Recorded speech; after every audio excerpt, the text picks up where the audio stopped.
5 secret tips for Upwork proposals so you can finally get jobs. Number 1, stop wasting your connects on generic copied and pasted proposals. 72% of clients say that they only engage with personalized marketing. That means that if you write proposals that look copied and pasted or look like you could copy and paste them to another job and they would still work, clients are going to ignore you. 72% of clients are going to ignore you outright. So what you need to do is very simple. All you got to do is write a proposal and make sure that in the first 2 lines, it's very clear to the client who's reading it that this is a customized proposal that could only work for their project. So all you got to do this is, first of all, in the first sentence, you start with something like, hey, John, hey, Martha. If you know the name of the client, you can start with, hey, their name. After that, what you do is you just mention something about that project that's specific to that project so the client immediately knows that you are making a customized proposal to them. Number 2, stop wasting time sending your proposals to bad and fake clients. There's a lot of scammers on Upwork. There's also a lot of bad clients. There's also a lot of jobs that are very competitive that already have received 80 proposals or 30 proposals or a lot of proposals. Like, what's your chance of getting a good career if you spend all your time sending proposals to bad or fake clients? It doesn't matter how long you spend building the best proposals you can if all the jobs you can get are either jobs that pay badly or scams. So you want to be diligent when you look for work. Don't apply to just any jobs. Be careful that you only apply to good jobs. You want to use the advanced search functions on Upwork. You want to use the Boolean operators in the search bar when you search for work. You want to be able to look at the client's profile, understand what you need to look out for to make sure that they're not scammers. I made a video on that. You can click right here if you want to check it out, or in the description. You want to be able to identify good and bad clients so that you can only apply to good clients, and also look at how many proposals that job has already gotten. If it's already gotten like 50, 100 proposals, don't waste your time. Like, what's the chance that you get picked out of 100 people?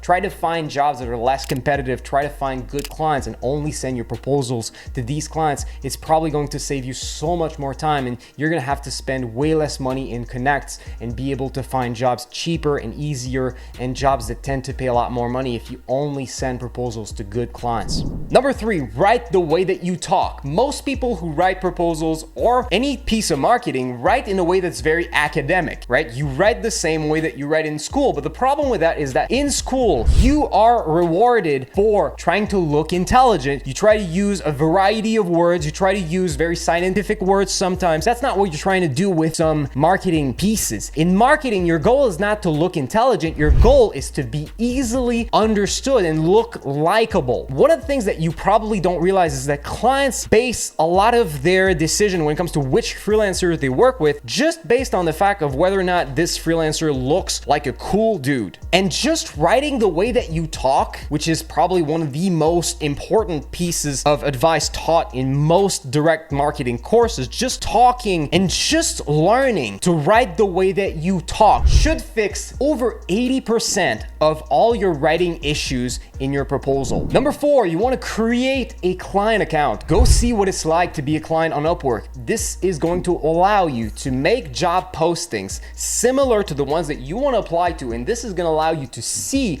what sort of proposals you get, see how much people are offering for this type of work. You're going to see the hourly rates of other freelancers so you can use these in your calculations when it comes to determining your hourly rates and understanding what the market looks like for this type of work. And more than that, it's going to show you what the client experience is on Upwork. You're going to see what Upwork looks like from the perspective of clients. And a lot of freelancers make the mistake, for example, of thinking like clients are a lot less busy than they are and they receive a lot less proposals than they actually do. And this is going to open your eyes to how many proposals they actually get. And you're going to realize, okay, you really need to be short and sweet in your proposals to get their attention. And you're going to see a lot of examples of proposals that probably will will get your attention that you can study and learn from. Number 5, you want to use a mathematically driven formula for determining your hourly rates. The thing about hourly rates is it's one of the biggest factors that clients use in their determining which freelancer they want to work with. And if you have an hourly rate that's too high compared to your competition, it's going to be difficult for you to find clients because clients tend to want to pay as little as possible. If your hourly rate is too low, however, you tend to look like you're not competent because people associate price with quality, and a lot of people associate low price with low quality. And so if your price is too low, you run the risk of not looking competent enough to be hired. So you really need to find that right balance when it comes to pricing. And so what you need to do is figure out what your competition are offering and then use a mathematical formula to determine what's the rate that statistically would give you the best chance of getting hired, and statistically over your career would give you the most money possible. And then what you need to do after that is that you need to adjust it after a couple of weeks based on your results to adjust it further toward the ideal price range of that type of project that you're targeting. The way you do that is typically that you test hourly rate for a couple of weeks and then you raise it by 18 or lower it by 18% depending on your results. If they're satisfying, you raise it. If they're unsatisfying or you get no jobs at all, just lower it by 18%. The reason you want to test it for a couple of weeks is that this is going to give you more information about whether or not your hourly rate at this point is still too low or too high. And then after the couple of weeks, you then decrease or increase your hourly rate by 18% based on your result. Do this every couple of weeks, and this is going to allow you to follow the optimal hourly rate for you in your situation. It's also possible that you need to decrease the hourly rate because you might have determined the best